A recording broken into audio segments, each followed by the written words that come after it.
Shabbat Shalom. It is Shabbat Hagadol, the great big Sabbath, the Sabbath before the holiday of Passover. Many commentators point out the relationship between the word nega, nun gimel ayin, meaning affliction, and the word oneg, ayin nun gimel, meaning enjoyment. The two words are made up of the identical three letters. The only difference between them is where the letter ayin is placed. Is the ayin at the beginning of the word, as in oneg, or at the end of the word, as in nega? There is no good higher than oneg, and there is no evil lower than nega. The word nega is often used in this week's Torah portion, Metzora, to describe the disease of tzara'at, of leprosy. The point that whether something is an affliction, a nega, or a pleasure, oneg, all depends on where you place the ayin. And in Hebrew, ayin is the Hebrew for eye.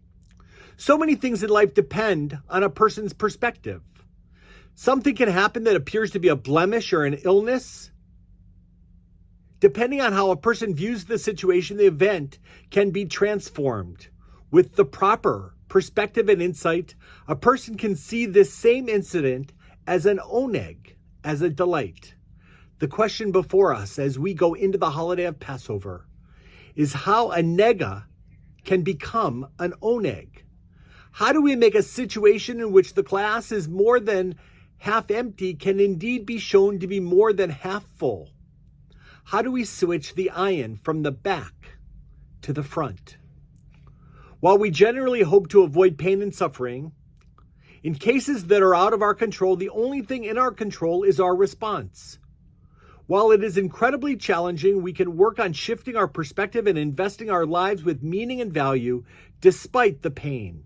We can hopefully change any nega that we experience into an oneg, into enjoyment, all by our perspective. Shabbat Shalom and happy Passover.